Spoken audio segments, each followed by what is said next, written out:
Son las 3:59.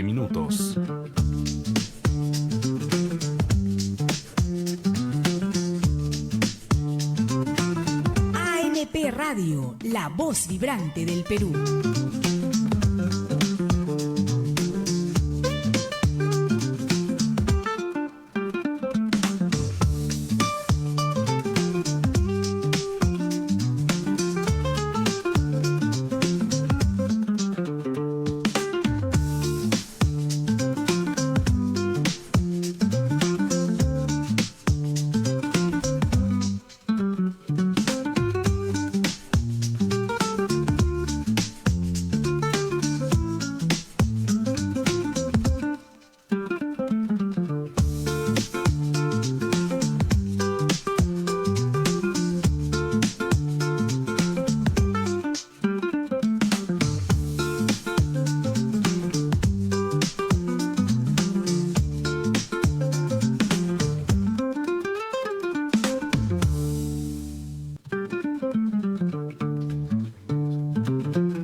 Buenas tardes con todos, con todas, con todes. Nuevamente aquí Trabajo con Derechos, el programa del mundo sindical.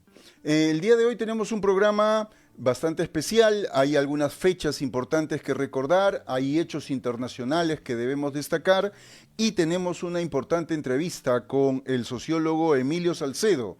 Emilio es un investigador acucioso de las relaciones entre el Estado y la economía y los poderes fácticos, y nos va a hablar acerca de la coyuntura política actual en este escenario casi preelectoral. Y luego estaremos hablando de algunas efemérides importantes y de algunos problemas que también afectan al movimiento sindical a nivel internacional. Con todo esto volvemos tras una breve pausa.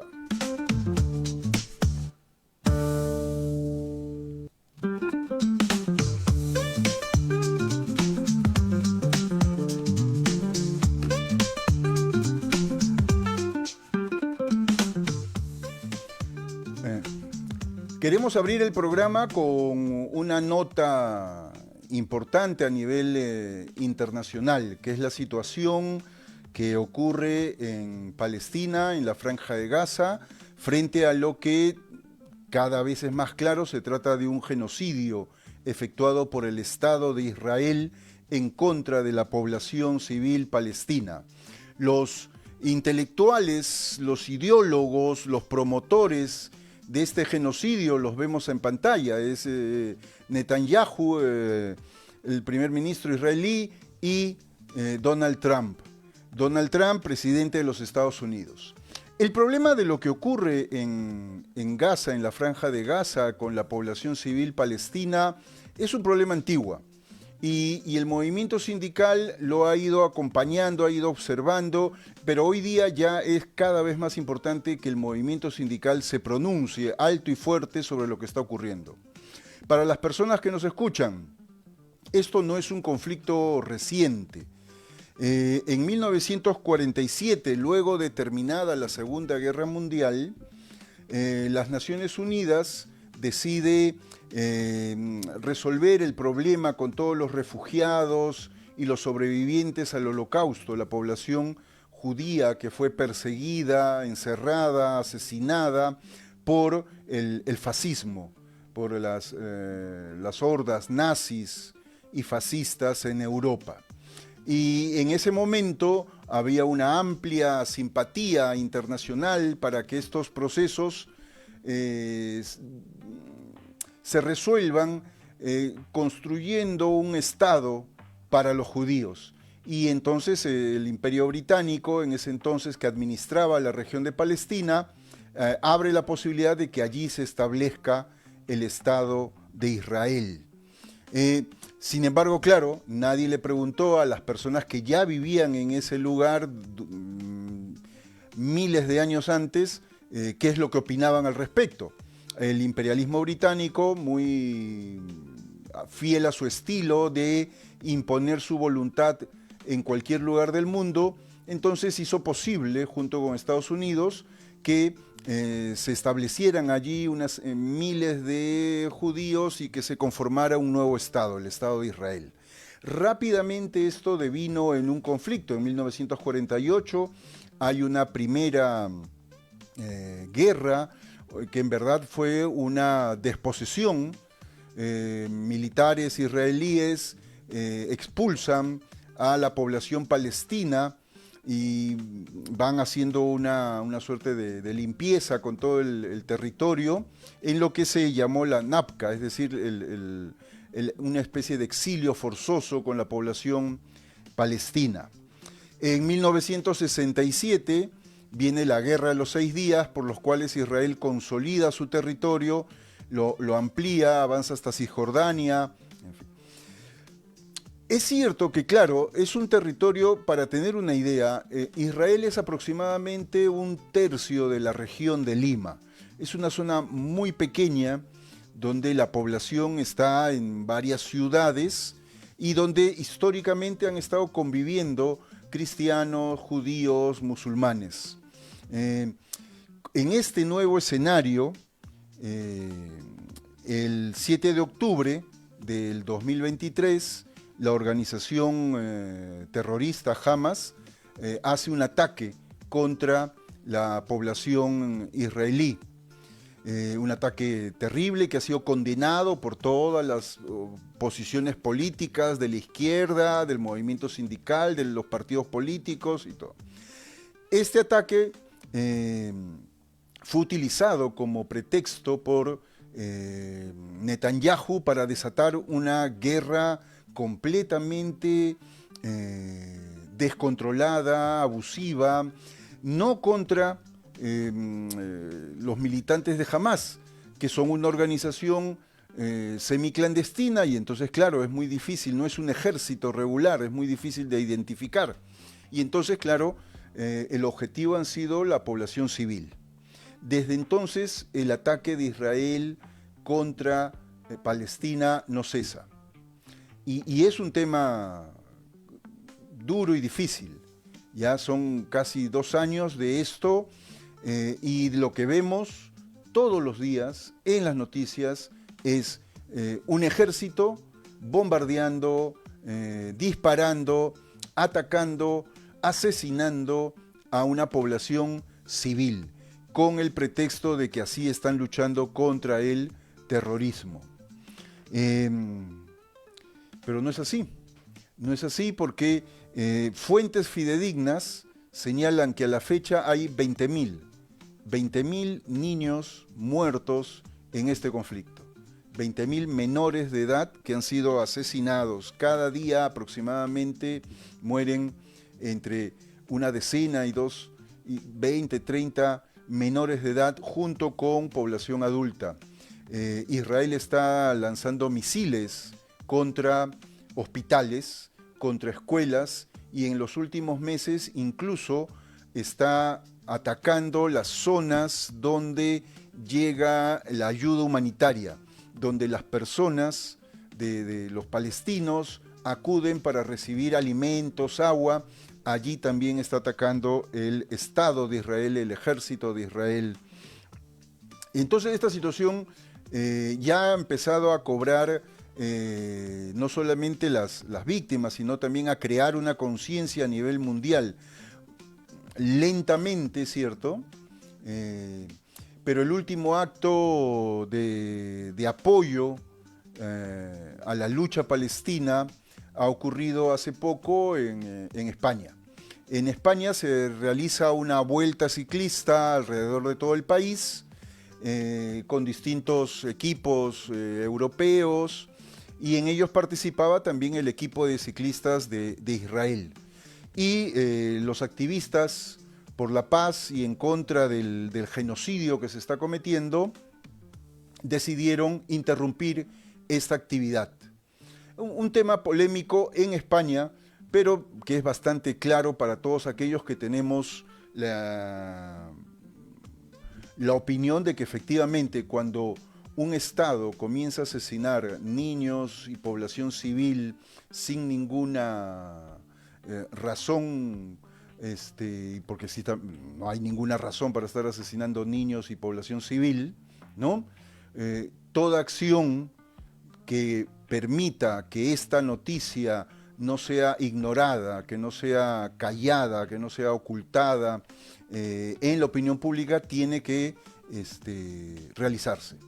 Y entonces, claro, los activistas, como vemos en las imágenes, boicotearon la Vuelta a España en distintas localidades, en el País Vasco, en Cataluña y finalmente en Madrid, contra la opinión de Isabel Díaz Ayuso, que es la presidenta de la comunidad, el alcalde de Madrid, ambos del Partido Popular, que es un partido de derechas, cuyo líder, Feijóo, hasta el día de hoy no reconoce que lo que ocurre en Israel es un genocidio. Y no lo dice la izquierda, no lo dice, qué sé yo, personas que tengan alguna afiliación ideológica en contra del Estado de Israel. Lo dice una comisión investigadora de las Naciones Unidas que hace un par de días emitió un informe señalando que todos los indicios indican que lo que está haciendo las fuerzas de defensa israelí es un genocidio contra la población palestina. El movimiento sindical no se ha quedado callado. Igual con sus matices, y eso hay que señalarlo, se ha venido pronunciando. Por un lado, la Federación Sindical Mundial desde muy temprano señaló con claridad el carácter de genocidio y desde una posición clasista ha condenado esta escalada de violencia y su compromiso por la libertad de Palestina y el cese al genocidio. De otro lado, los sindicatos alineados con la CCI, con la Confederación Sindical Internacional, han sacado hace un par de días, un comunicado donde lo que sostienen es que de una vez los países de Naciones Unidas reconozcan al Estado de Palestina, que se reconozca a Palestina como un Estado y que esto sea una oportunidad para empezar un proceso de negociación que detenga la masacre. Es cierto que no hablan de genocidio y claro, a estas alturas ya es casi difícil no hablar de genocidio, ¿no? Pero bueno, igual este comunicado suscrito por Uniglobal, por la ISP, por la Internacional de la Educación, por Industriol y otras federaciones sindicales internacionales es un paso adelante dentro del movimiento sindical. En el Perú también las centrales sindicales, en principio la CGTP se ha pronunciado hace ya bastante tiempo en solidaridad con el pueblo palestino, denunciando el genocidio que se está cometiendo. Aún falta efectivamente una movilización sostenida de los ciudadanos peruanos en contra de esto que está ocurriendo. 20.000 niños asesinados, un país destruido, ciudades destruidas, personas desplazadas y Netanyahu y Donald Trump no ceden.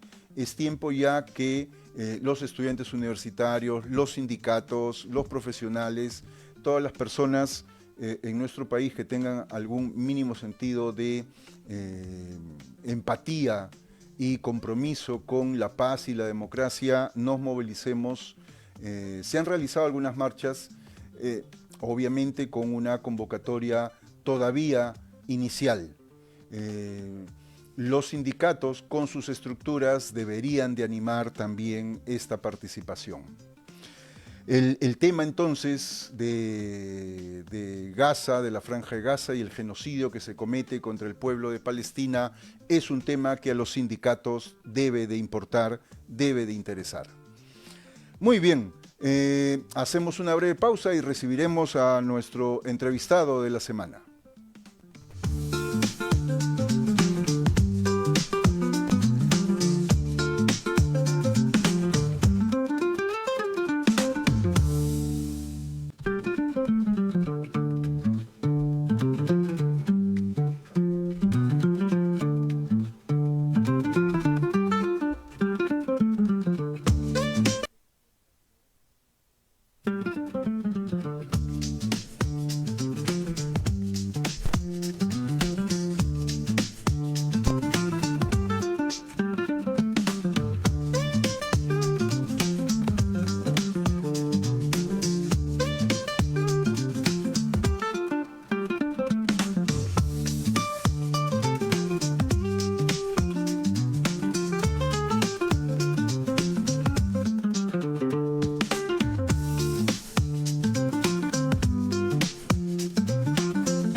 Retornamos.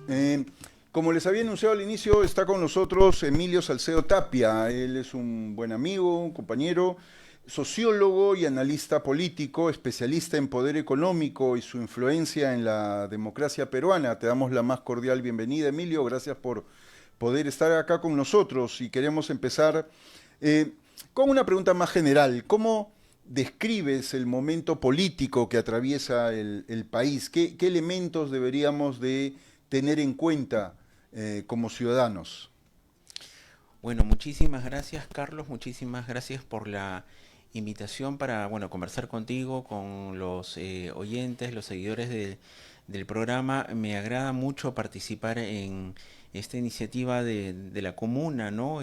Acercarme también al campo sindical, una muy querida compañera, amiga, colega, mentora, Gina Arnillas, que, bueno, nos dejó hace algunas semanas. Ella era muy cercana al campo sindical, entonces para mí es una oportunidad, ¿no? De quizás seguir un poco en su línea de trabajo, y también bueno, al estar aquí en este espacio de la Asociación Nacional de Periodistas, quiero, bueno, también solidarizarme con el gremio periodístico, bueno, con la memoria de Jaime Chincha, quien falleció hace poco, y también, por supuesto, con Gustavo Gorriti, pues, ¿no?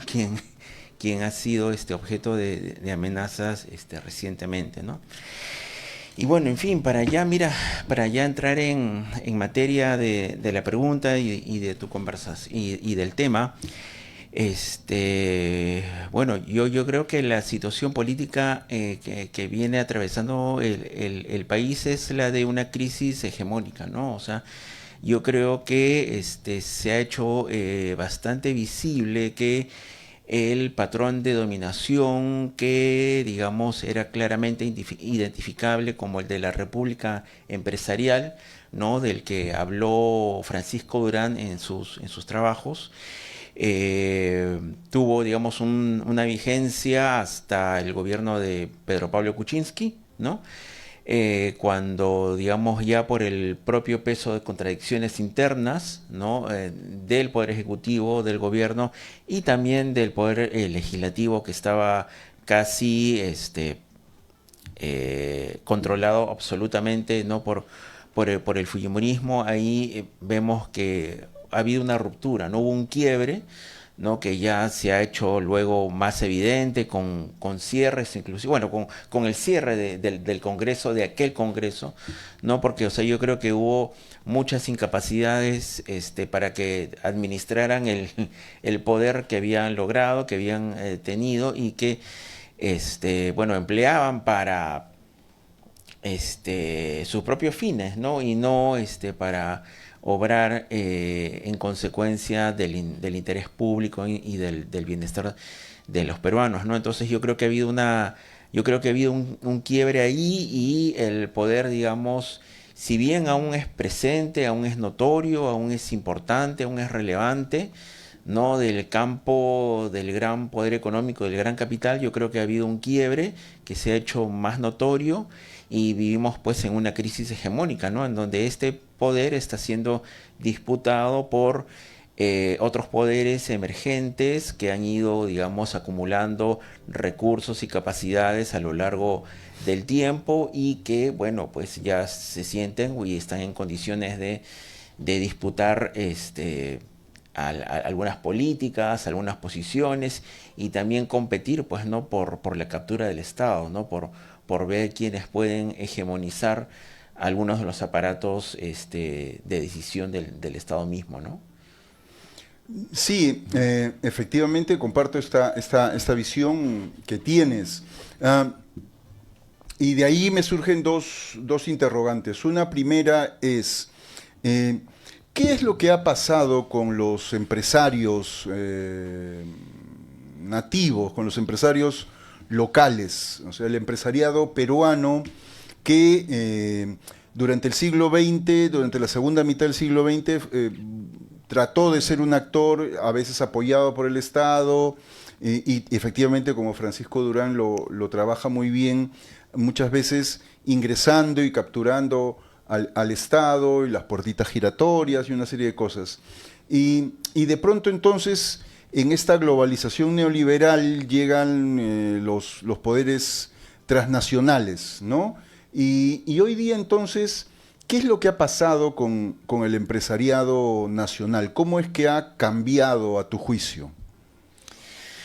Muy interesantes procesos los que habría que mencionar ahí, ¿no? Porque, bueno, efectivamente, ¿no? El empresariado peruano, el gran empresariado, digamos, puede rastrearse en una larga data, ¿no? En perspectivas de más o menos una larga duración a siglo XX, inclusive siglo XIX, efectivamente han tenido una presencia importante, se daba por descontado, ¿no? Y tenían la facultad de tener relaciones, contar con diarios amigos, como El Comercio, por ejemplo, ¿no? O sea, se decía y se dijo durante una, bueno, importante etapa, pues que el comercio podía poner y sacar ministros o los periodicazos, ¿no? Pero fruto efectivamente del proceso de la globalización y de los cambios, de las crisis también internas, se han experimentado cambios en la propiedad, en el control, en la administración, en la gestión del poder económico, de los grupos económicos en el Perú, y esto especialmente a partir de la década de los 90, cuando, como bien mencionas, ha habido un proceso de entrada de capitales extranjeros, capitales internacionales, y se han llevado a cabo importantes procesos en la economía, ¿no? Como una desnacionalización de la misma economía, ¿no? O sea, cuando recordemos los momentos de las privatizaciones, ¿no? Empresas nacionales peruanas fueron privatizadas, pero no fueron compradas por privados nacionales ni privados extranjeros, sino fueron comprados por nacionales extranjeros, como el caso de Telefónica, por ejemplo, ¿no? Entonces, ahí se han dado procesos en donde también ha habido una pérdida de competitividad del capital nacional, ¿no? O sea, inclusive dentro del mismo ámbito del gran capital ha habido una pérdida de competitividad, pérdida de presencia. No han sabido adaptarse en algunas ocasiones y momentos a los rumbos, a los aires que imprimía la globalización. Algunos grupos, algunos sectores un poco tardíamente han incorporado la gerencialización, la profesionalización de la gestión. Bueno, ya algunas la vienen ya implementando desde algún tiempo, y también, bueno, debatiéndose aún sobre cómo mantener la propiedad de los grupos, ¿no? Entonces ahí, para muestra un botón, pues, ¿no? Por ejemplo, el caso del famoso Grupo Romero, el grupo, ¿no? que tiene dos grandes ramas, ¿no? Alicorp, que es la rama industrial de productos, ¿no? Alimenticios, de limpieza, y también, por otro lado, Credicorp, ¿no? Que controla la rama financiera, de seguros, de FPs, del grupo económico, ¿no? En este caso, digamos, tenemos dos grandes holdings, y el Grupo Romero tiene una importante presencia en la propiedad aún de Alicorp, pero no así en el caso de Credicorp, ¿no? Han venido a ser ya más bien socios minoritarios, estratégicos, y digamos la propiedad o las acciones están repartidas más bien en accionistas institucionales, ¿no? Entonces ha habido ahí un proceso en el que se ha erosionado un poco la presencia del capital nacional en el caso de las mismas empresas nacionales, pero también ha habido un proceso mediante el cual el mismo capital nacional peruano ha salido a proyectarse hacia otros rumbos, hacia otras latitudes, ¿no? Como por ejemplo el caso de la firma AGE, ¿no? Que produce cola real, que tuvo una rápida expansión a nivel internacional, teniendo presencia en Norteamérica, Europa, África, y Asia inclusive, ¿no?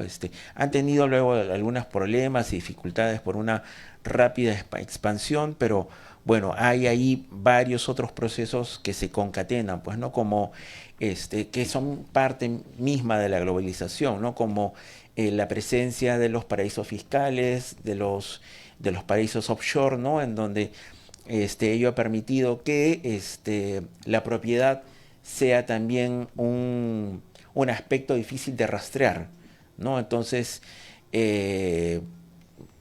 digamos, pueden haber algunas empresas cuyos accionistas sean conocidos, estén domiciliados en el país, pero algunos otros estén domiciliados en Bahamas, Panamá, Islas Vírgenes, en fin, y con el fin de poder ocultar la propiedad, digamos, o poder optar por una menor carga impositiva, tributaria y en fin, ¿no? Digamos, el tema es amplio, pero el empresariado aún tiene, yo diría, una, digamos, clara capacidad de influencia, erosionada en parte, pero tiene una clara capacidad de influencia y de relaciones aún todavía en nuestro régimen político, ¿no?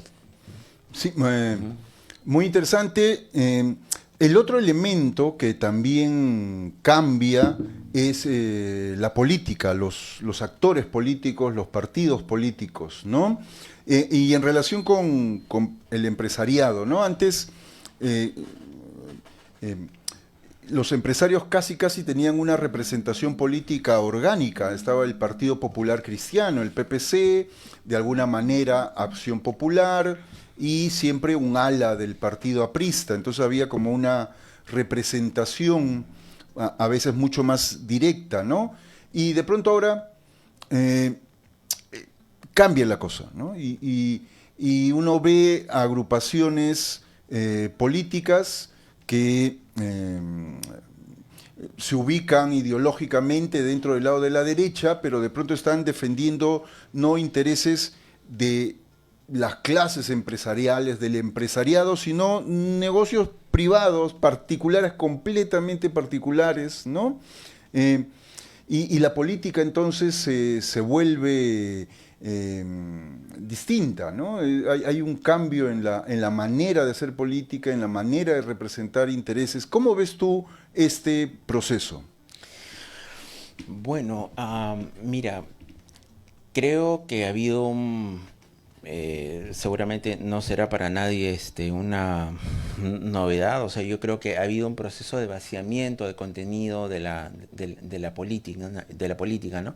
Programático, ideológico, ¿no?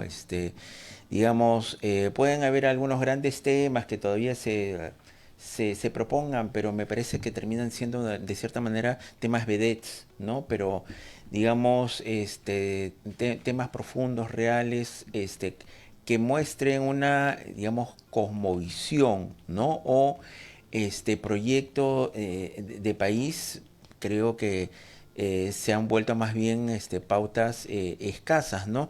Y yo creo que tiene que ver con el hecho de que progresivamente el dinero ha ido ganando una mayor presencia, predicamento y implicación en la democracia, en el gobierno, en cómo se toman decisiones, ¿no?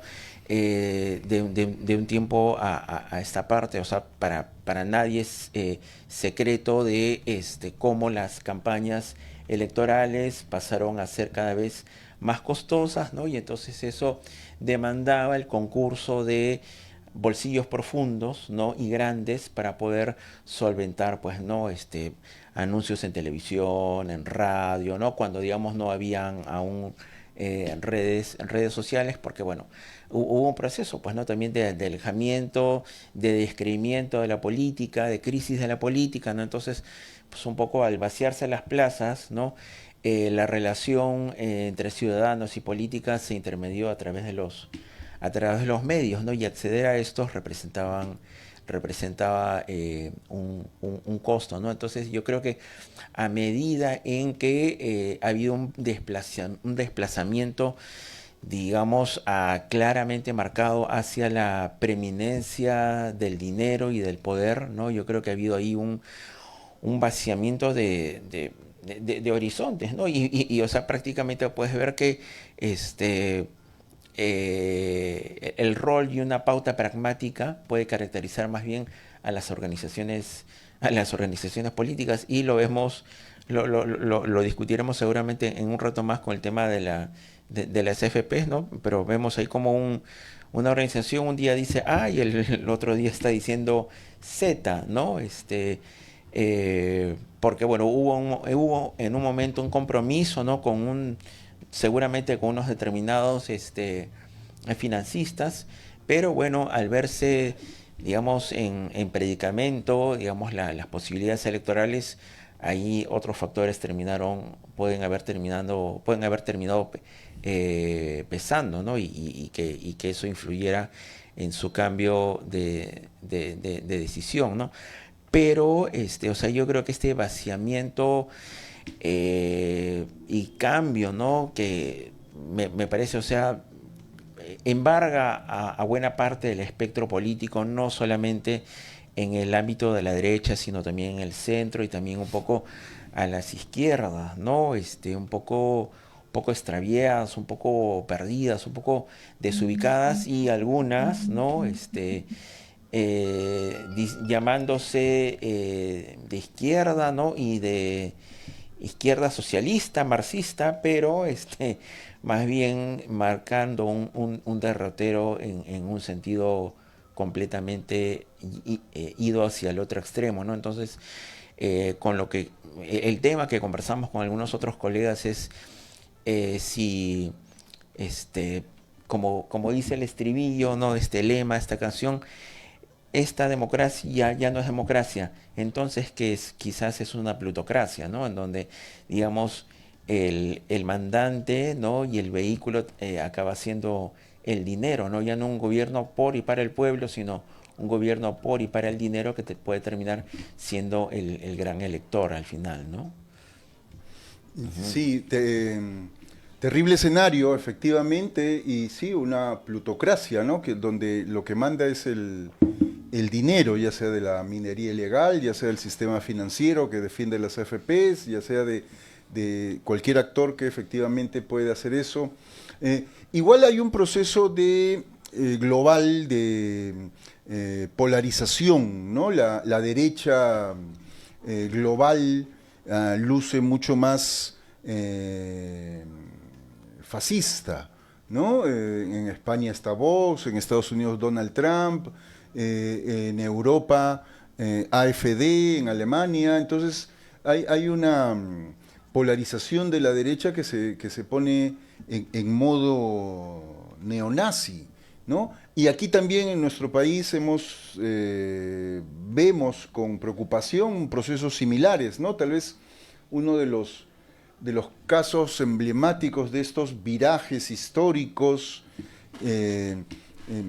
casi inexplicables, ¿no? Es el congresista Fernando Rospigliosi, ¿no? Que, como tú recordarás, pasa desde posiciones bueno, de una juventud de una izquierda radical, un antifujimorismo militante, y hoy día completamente en la antípoda de estos cambios, ¿no?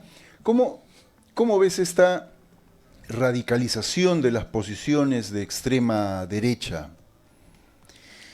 Si me permites recordar algo un poco a modo de anécdota, yo fui a la presentación del libro La fiesta del chivo de Vargas Llosa, bueno, no sé si habrían habido varias presentaciones, yo fui a una que se llevó a cabo en el auditorio Zoom de la Universidad de Lima, ¿no?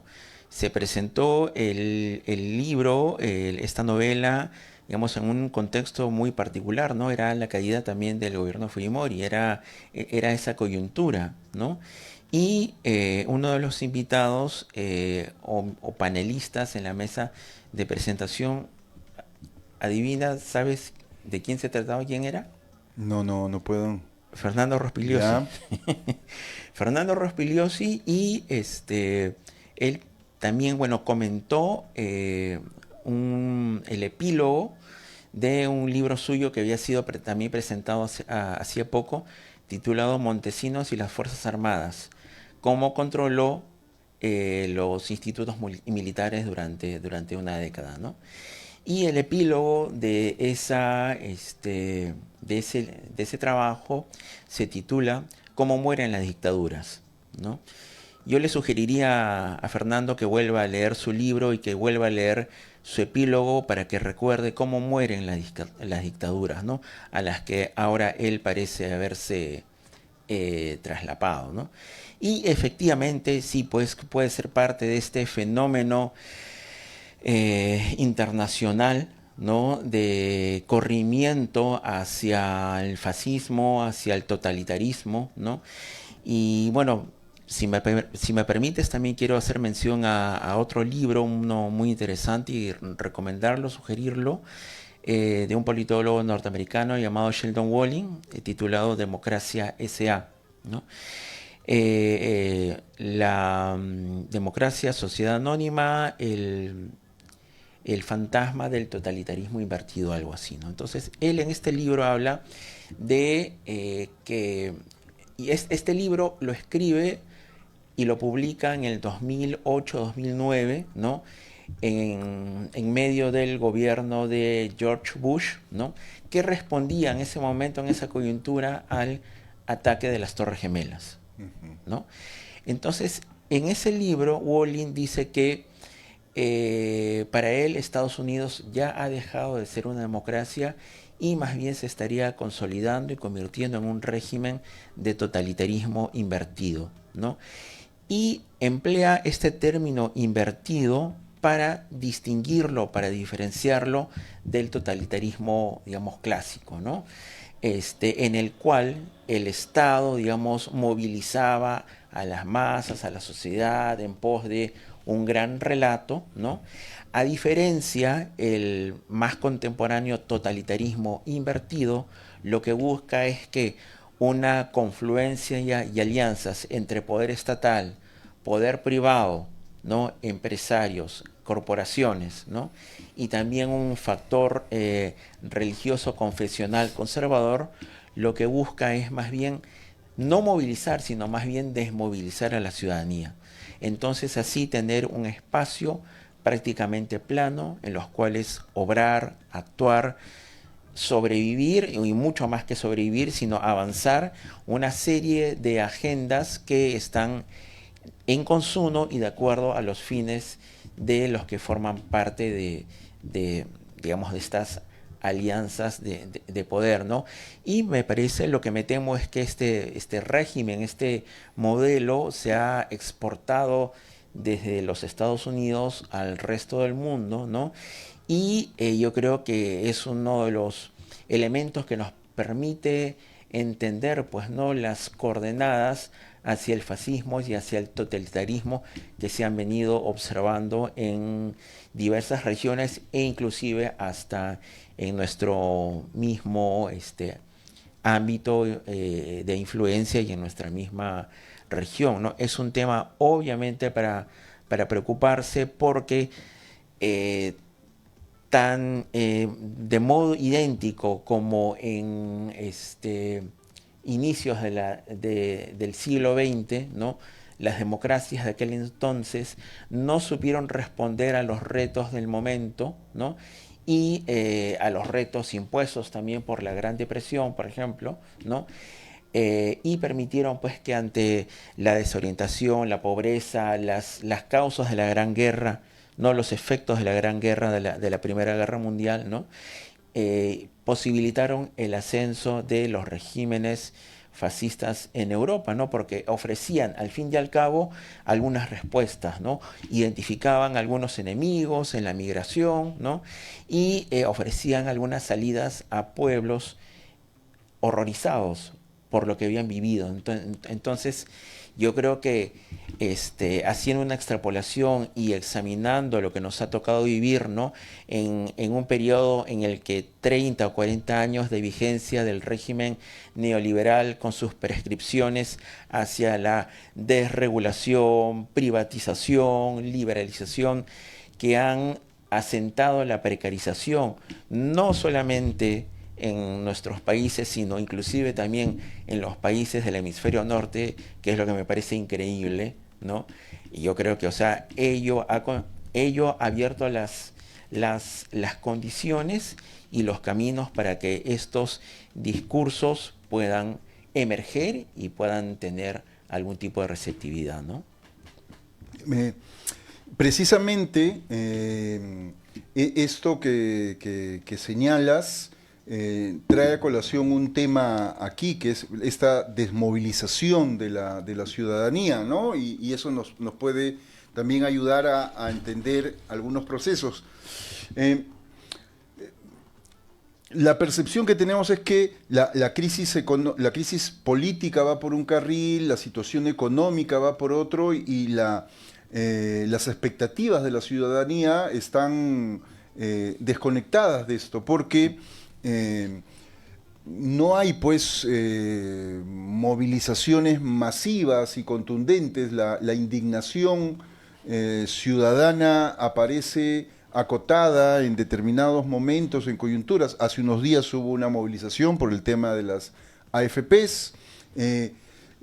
Antes hubo movilizaciones un poco mucho más fuertes cuando ocurre lo de Castillo y el asesinato de más de 50 ciudadanos peruanos.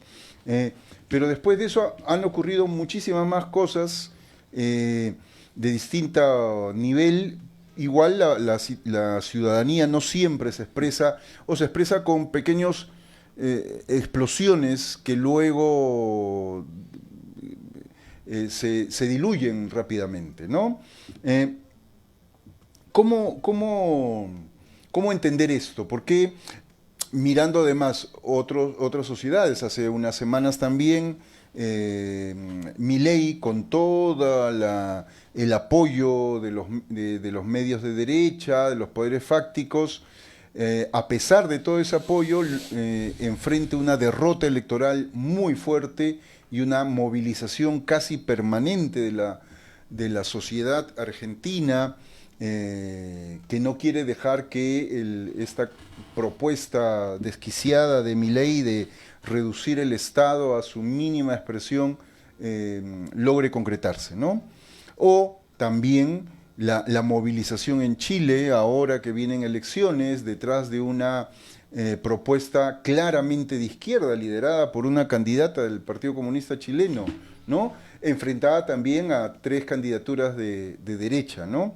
Mientras que en nuestro país tenemos 40 candidatos a las próximas elecciones aproximadamente, y la mayor parte de la opinión pública muestra desinterés, apatía y hartazgo, ¿no? ¿Cómo lo puedes explicar o entender esta apatía? Bueno, creo, bueno, partiendo de un hecho bastante concreto que tú has mencionado, ¿no? El régimen actual es un régimen que está cargando con 50 muertos, ¿no? O sea, lamentablemente me parece que es un elemento poderosamente disuasivo, ¿no? Para que otras personas busquen o deseen movilizarse ante los, bueno, numerosos atropellos que vemos, que sufrimos, ¿no? Pero bueno, yo creo que va siendo el momento ya de reactivarnos, ¿no? En compensar, pensar y coincidir en que solamente la organización, ¿no? La organización colectiva, y ahí me parece los sindicatos, las organizaciones juveniles, creo que pueden aportar mucho en movilizarnos, ¿no? Reactivarnos para podernos, bueno, defender ante un régimen que, digamos, ya es claramente un régimen no democrático, ¿no? No democrático, anclado en la defensa de los intereses, digamos, no grandes intereses, ¿no? Aunque sí, pero ya inclusive de intereses informales y delictivos, ¿no? Entonces, ante este panorama, ¿no? Yo creo que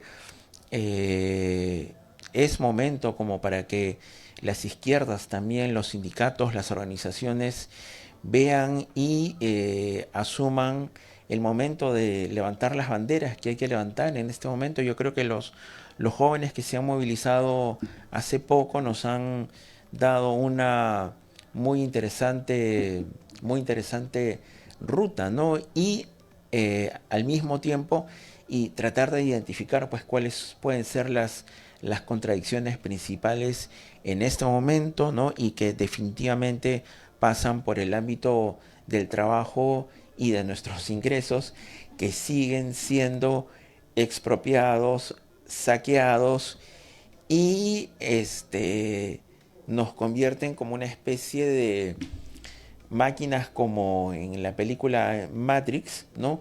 En donde nos convierten a nosotros en materia prima de las cuales extraer, bueno, no electricidad como en aquella película, sino más bien el fruto de nuestro trabajo, ¿no?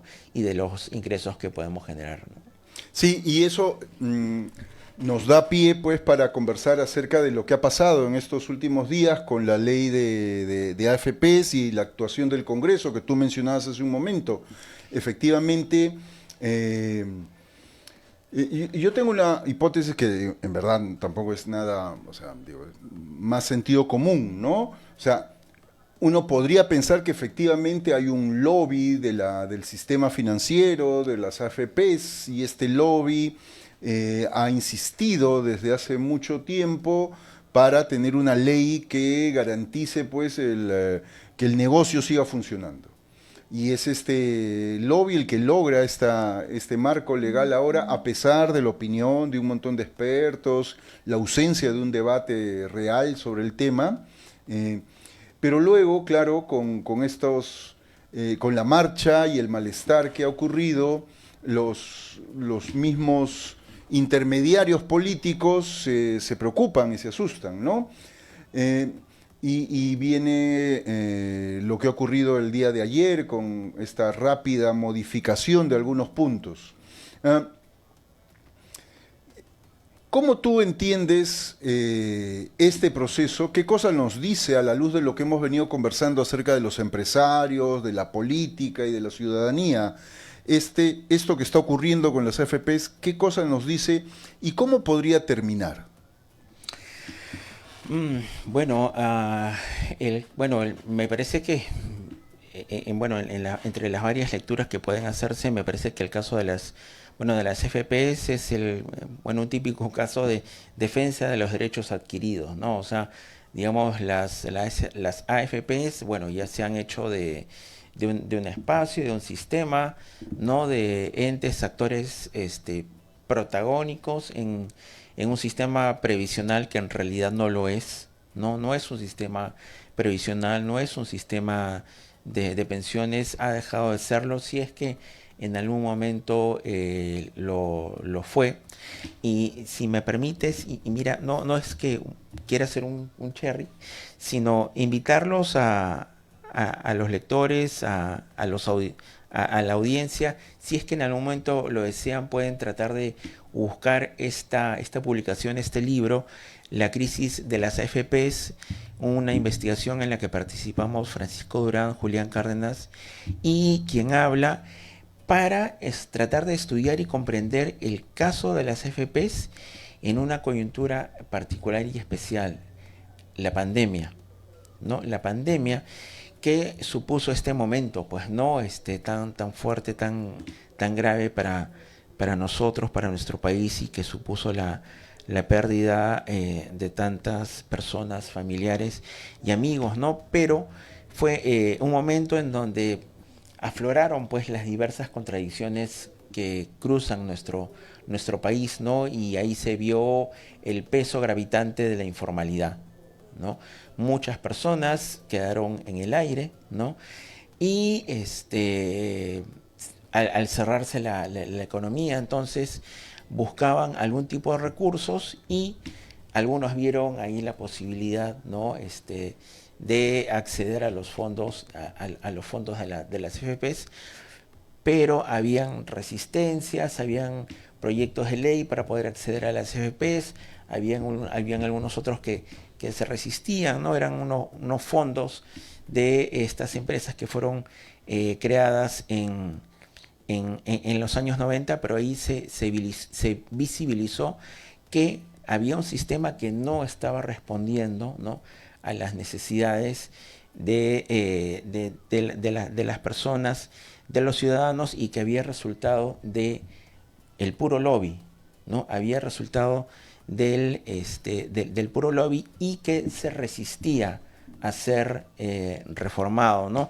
Y una de las cosas que contamos aquí en este libro, y que quizás algunas personas han olvidado, es que el Congreso que fue elegido después de que fue cerrado por Vizcarra fue un Congreso que llegó a ser algo inédito. Formó una comisión multipartidaria para analizar el sistema previsional y proponer un nuevo sistema de pensiones. Fue una comisión que sesionó durante 8 meses, invitando a todos los actores del ecosistema previsional, a las FPs, a expertos del mundo del trabajo, también del Estado, de la ONP, a expertos nacionales y extranjeros. Y esa comisión propuso un anteproyecto de creación de un sistema universal integrado de pensiones.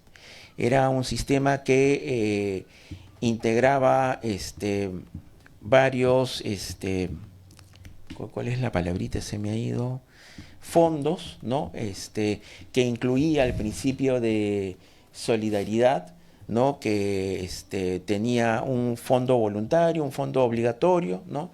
Y otro fondo optativo, ¿no? Era una propuesta interesante, pero había un problema, y el problema era que planteaba que las AFPs fueran reemplazadas, no que se cerrara el sistema privado de pensiones, sino que las AFPs fueron reemplazadas por diversos gestores privados de pensiones. Entonces, este anteproyecto no fue del agrado de las AFPs, y este proyecto no llegó ni siquiera a votación en comisiones ni en el Pleno. Y bueno, su autora, la autora o la persona, la congresista que presidió esta comisión, que fue Carmen Omonte, bueno, fue desautorizada por César Acuña, ¿no? Ella era de APP, fue desautorizada en público por Acuña, y fue también objeto de críticas por parte del comercio, y ese proyecto quedó ahí estancado, que era una interesante y buena revisión. La congresista Sigrid Bazán ha tomado y recogido elementos de ese anteproyecto. Ella, como presidenta de la Comisión de Trabajo, presentó un anteproyecto, pero bueno, ahí las fuerzas con poder en el Congreso no eligieron su proyecto, sino más bien ya sabemos qué proyecto, ¿no? El proyecto que fue presentado por la congresista Rosángela Barbarán en la Comisión de Economía, y que fue el que terminó imponiéndose, ¿no? Y sobre el cual han tenido que retroceder en estos días, ¿no? Sí, efectivamente, muy interesante lo que señalas y la publicación que tienes. Préstamela un momento, Sí, porque efectivamente es un documento importante. Si podemos revisarlo, es oportuno. Además, es el trabajo de Francisco Durán, a quien todos hemos conocido, Julián Cárdenas y Emilio Salcedo, ¿no? La crisis de las AFP. Finalmente, para cerrar esta mirada, queremos enfocarnos de nuevo en los empresarios, ¿no? Se viene un nuevo CADE. Este CADE históricamente es la conferencia anual de los empresarios, es el espacio donde, en teoría, la clase empresarial se reúne y discute su rol dentro del país, sus relaciones con el Estado y con el gobierno, ¿no? ¿Qué perspectivas tiene el CADE este año?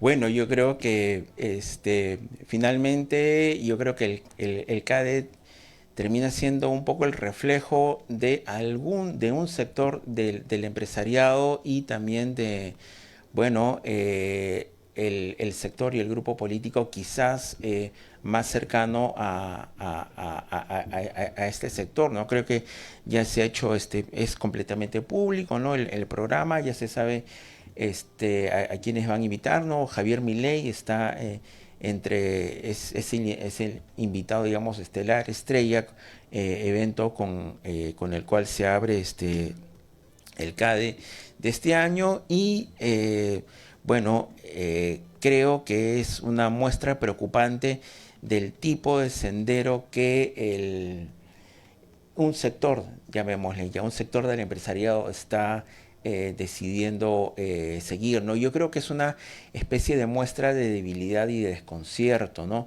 Ante un país que, digamos, no terminan de comprender, ¿no? Y un país que también resiente y desconfía mucho del empresariado por las relaciones políticas que han decidido mantener en un tiempo y que lastimosamente este evento muestra que quieren seguir haciendo, ¿no? Yo creo que, o sea, el CADE organizado por María Isabel León, quien fuera miembro del equipo de campaña de Keiko Fujimori en el año 2016, termina haciendo que el ACADE sea un evento hecho a imagen y semejanza del Fujimorismo, ¿no? O sea, digamos, para muestra un botón, ¿no? Van a haber diversas mesas, diversos paneles, ¿no?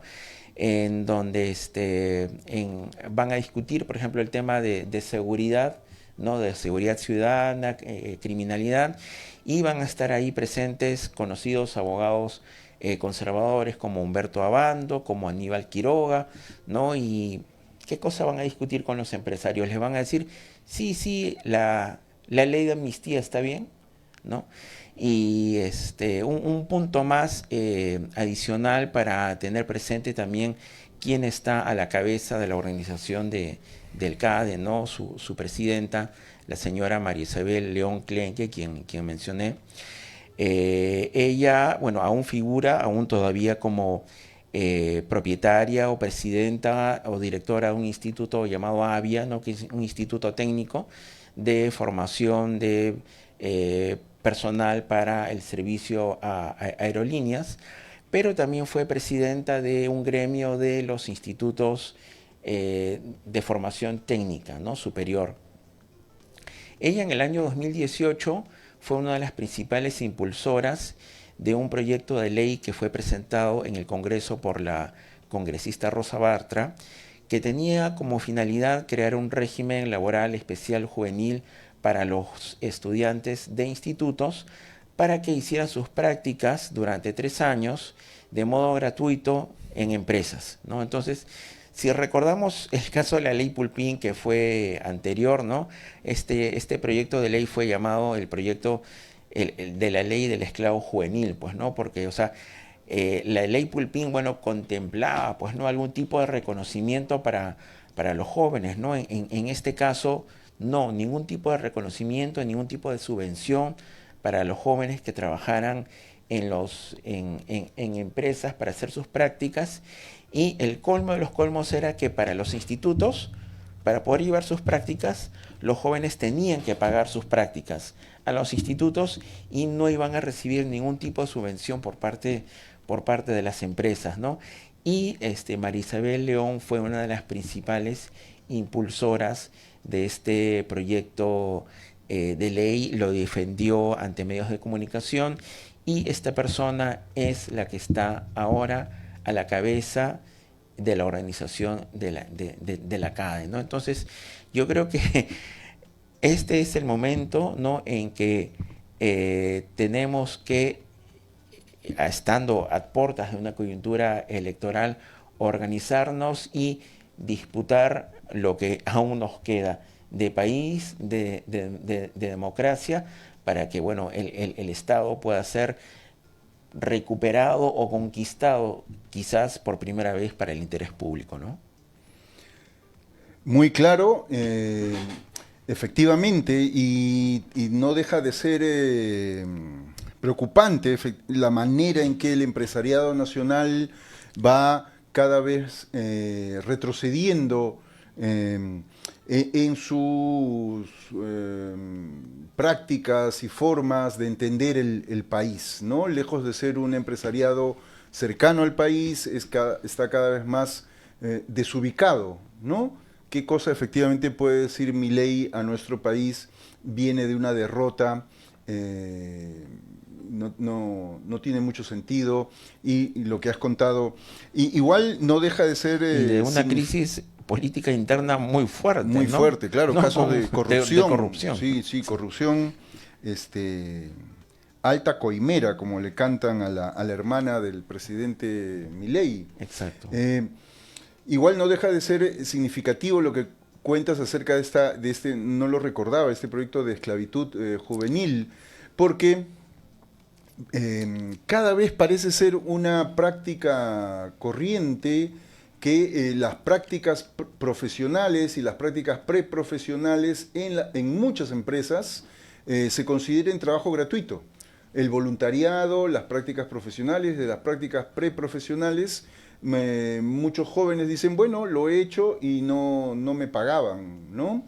Deben de saber las personas que nos escuchan que el voluntariado, las prácticas preprofesionales y las prácticas profesionales reciben una retribución, siempre, legalmente tienen que recibir una retribución, no como carácter salarial, sino como un estipendio vinculado al salario mínimo. Pero nadie debe de trabajar gratis, ¿no? Emilio, ha sido un placer conversar contigo. Muchas gracias. Nos gustará igualmente tenerte nuevamente para ir analizando la coyuntura. Muchas gracias por tu paciencia, tu tiempo y tu buena disposición para compartir tus conocimientos con todas las personas que nos ven y nos escuchan. Muchas gracias. Muchas gracias por la oportunidad y encantado para otra ocasión. Muy bien, una muy rápida pausa y regresamos con la parte final.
Mañana es 19 de septiembre y no podíamos dejar de pasar esta importante efemérides, este momento para recordar a Denis Sulmón.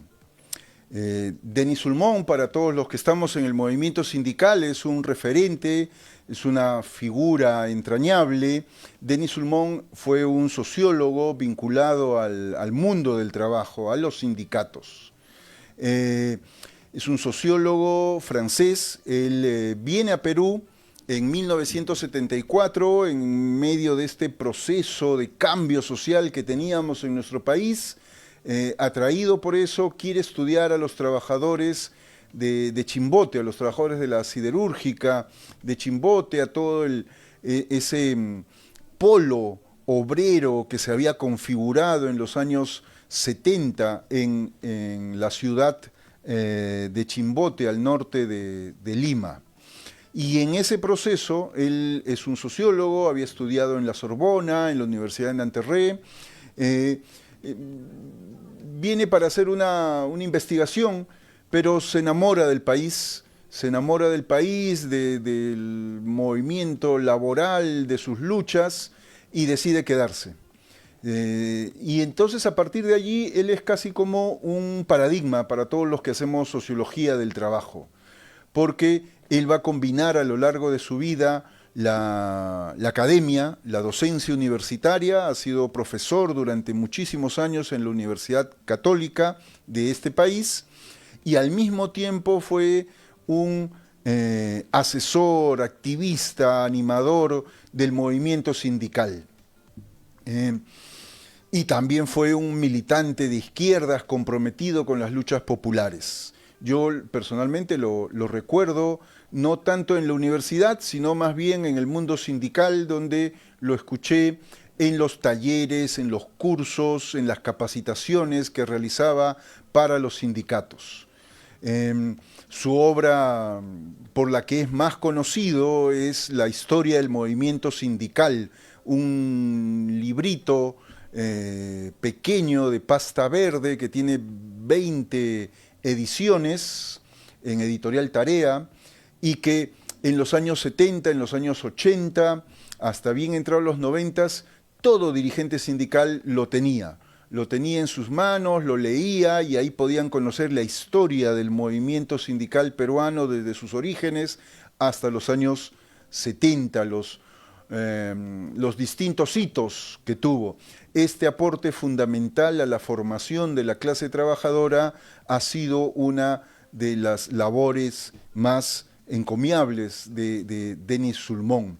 Asimismo, el trabajo que desarrolló desde el taller urbano industrial, que era un grupo de investigación en la Universidad Católica, donde se fueron formando nuevas generaciones de sociólogos del trabajo y donde se fueron discutiendo importantes aportes para el análisis y el estudio del sindicalismo clasista. El sindicalismo clasista fue uno de los objetos de estudio más importantes que Denis Sulmón tuvo a lo largo de su vida. Al final, en sus años ya mayores, él decide donar todo su archivo de investigación al Centro de Documentación de la Universidad Católica, lo cual comprendía una serie de volantes, folletos, afiches de sindicatos, informes orgánicos, entrevistas en cintas de cassette, pero también entrevistas transcritas, fotografías, un acervo impresionante que está a disposición de todos los investigadores y estudiantes del mundo del trabajo, del movimiento sindical, en precisamente el Centro de Documentación de la Universidad Católica, en la Biblioteca de Sociales, donde está muy bien cuidado, organizado, a disposición de los investigadores y estudiantes. Denis Sulmón fallece hace 3 años y dejó un gran vacío tanto a las personas que lo hemos conocido como al movimiento sindical y al mundo del trabajo, y hoy día lo recordamos. Finalmente, solamente dos avisos muy rápidos, porque hemos tenido un programa bien largo y espero que pertinente e interesante para todos ustedes. El próximo sábado 27 de septiembre en la ciudad de Lima, la comuna está realizando un curso de capacitación sobre temas jurídicos relacionados precisamente con el sistema previsional, con el sistema disciplinario dentro de la empresa. Participarán los abogados de nuestro equipo, el doctor Gerard Angles, la doctora Yaitana Espinosa y la doctora Gisela Figueroa. Están todos los dirigentes sindicales y activistas del movimiento sindical cordialmente invitados. El curso va a ser el próximo sábado 27 de septiembre. En nuestras redes publicaremos el teléfono, es el teléfono de la comuna, donde pueden llamar para poder inscribirse y recibir las indicaciones correspondientes. los esperamos. Y finalmente, el sábado 20-21, este sábado que viene, se realiza una nueva marcha contra las AFPs en la Plaza San Martín a las 5 de la tarde. Ahora sí, ya terminamos. Hasta la próxima semana.